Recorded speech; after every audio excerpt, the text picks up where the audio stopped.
নমস্কার বন্ধুরা, TET live YouTube চ্যানেলে তোমাদের সকলকে স্বাগত জানাই।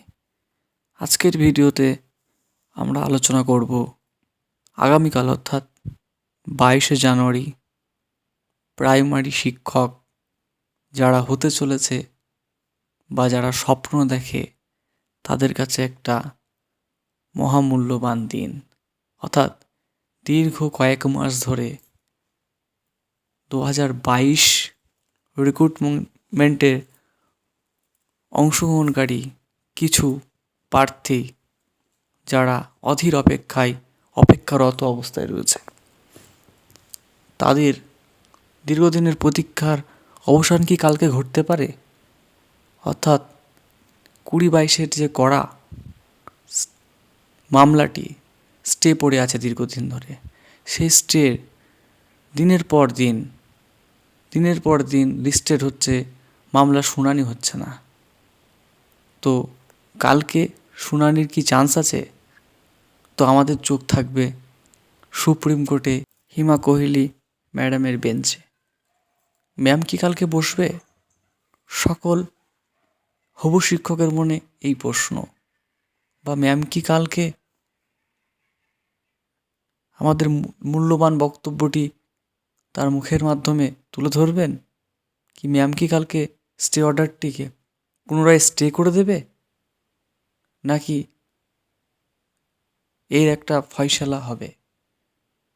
তো যারা হবু শিক্ষক তারা অধীর অপেক্ষারত, এবং যাদের করা মামলা 2020-22 তারাও চাইছে এই রিক্রুটমেন্টে অংশগ্রহণ করতে। তো প্রতীক্ষার অবসান কি ঘটবে, নাকি স্টে পড়েই থাকবে, নতুবা তারা সুযোগ পাবে 2020-22 এই রিক্রুটমেন্টে?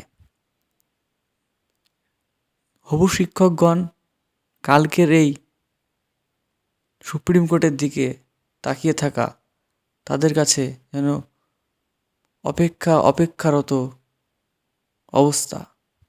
প্রতীক্ষার অবসান কি কালকে হবে, এটাই দেখার।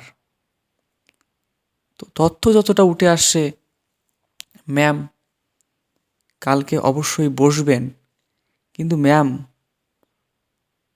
5-10 মিনিট যদি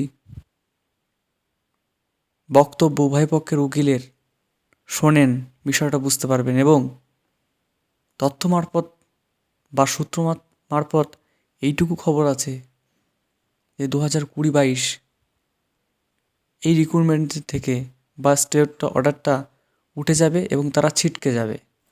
শুধু ছিটকে যাবে না, তারা আগামী রিক্রুটমেন্ট যেটা 2022 স্টেট পাস, তাদের রিক্রুটমেন্টে তারা নিশ্চয়ই অংশগ্রহণ করতে পারবে।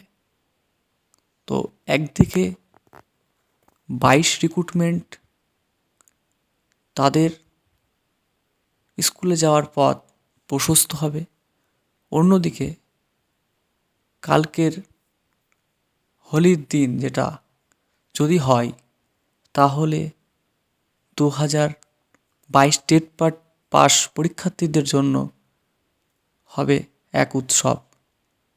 কারণ তাদের যে ক্রমাগত আন্দোলন, শহর কাঁপানো আন্দোলনের ফলশ্রুতি হিসাবে তারা খুব সামনেই ইন্টারভিউয়ের নোটিফিকেশান পেতে চলেছে, এবং সেই নোটিফিকেশানে একটা হিউজ পরিমাণে সিট থাকবে। 2022 স্টেট প্রার্থীরা তাতে আশাবাদী। এর ফলে হবু শিক্ষকগণরা স্কুলমুখী হবে, স্কুলের বাচ্চাদেরকে পড়াবে।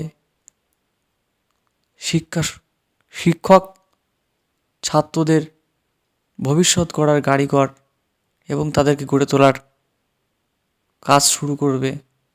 এটাই 2022 টেট পাস প্রার্থীদের ইচ্ছা, আশা। এভাবেই সকলে স্কুলমুখী হোক এটাই তারা চায়। তো কালকে আমাদের প্রত্যেকের নজর থাকবে সুপ্রিম কোর্ট 2020-22 হবু শিক্ষকগণ স্টে প্রভৃতির উপরে। তো বন্ধুরা, প্রতিদিনের মতন আজকের ভিডিও এখানেই শেষ করছি। তোমরা প্রত্যেকে ভালো থাকো, সুস্থ থাকো। ধন্যবাদ।